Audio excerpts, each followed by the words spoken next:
ಯಾರ್ಯಾರೆಲ್ಲ ಪತ್ತೇದಾರಿ ಕಾದಂಬರಿ detective stories ಇಷ್ಟಪಡ್ತಾರೆ ಅವರಿಗೆಲ್ಲ ಕೌಶಿಕ್ ಕೂಡು ರಸ್ತೆ ಅವ್ರು ಗೊತ್ತಿರ್ತಾರೆ ಅನಿಸುತ್ತೆ.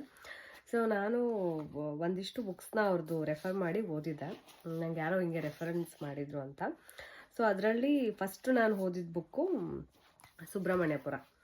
ಈ ಬುಕ್ಕು ಒಂಥರ ಲೈಕ್ ಹಿಂಗೆ ಅಂದರೆ ಈ ಹಾವುಗಳದ್ದು ಕತೆ. ಎಲ್ಲೋ ಹೋಗಿ ಅದೆಲ್ಲೋ ಮುಟ್ಟುತ್ತೆ. ಇದು ಒಂಥರ ಚೆನ್ನಾಗಿದೆ. ಹಾವಿನ ಸ್ಟೋರಿ, ಏನೋ ಹೆಸರೇ ಹೇಳೋ ಥರ ಸುಬ್ರಹ್ಮಣ್ಯಪುರ ಹಾವಿನ ಸ್ಟೋರಿ ಆಗಿರುತ್ತೆ. ಇದು ಕೂಡ ತುಂಬ ಕ್ಯೂರಿಯಸ್ ಇದೆ. ಲಾಸ್ಟಲ್ಲಿ ಯಾರು ಏನು ಮಾಡಿದ್ರು ಅನ್ನೋ ಥರ. ನೆಕ್ಸ್ಟು ನಗುಮುಖದ ಹೆಣಗಳು. ಇದು ಅಷ್ಟೇ ಏನೋ ರೈಟರ್ ಅದೊಂದು ಕತೆ ಆಗಿರುತ್ತೆ.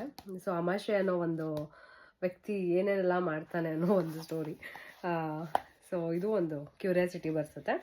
ಅದಾದಮೇಲೆ ಕಾಲಾಯ ತಸ್ಮಯೇ ನಮಃ. ಇದು ಅಷ್ಟೇ ಒಬ್ಬ ಮೆಜಿಷಿಯನಿಂದ ಸ್ಟಾರ್ಟ್ ಆಗುತ್ತೆ.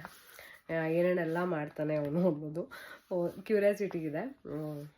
ಅದಾದಮೇಲೆ ಇಷ್ಟು 3 ಬುಕ್ಸ್ನ ಓದಿ ಮತ್ತೆ ಕ್ಯೂರಿಯಸ್ ಜಾಸ್ತಿ ಆಗಿ ಇವ್ರ ಬುಕ್ಸ್ ಇನ್ನೂ ಚೆನ್ನಾಗಿರುತ್ತೆ, ಕ್ಯೂರಿಯಸ್ ಬರ್ಸುತ್ತೆ ಅಂತ ನೆಕ್ಸ್ಟ್ ಅರ್ಧ ಸತ್ಯ ಅರ್ಧ ಸುಳ್ಳು ತೊಗೊಂಡಿದ್ದೀನಿ.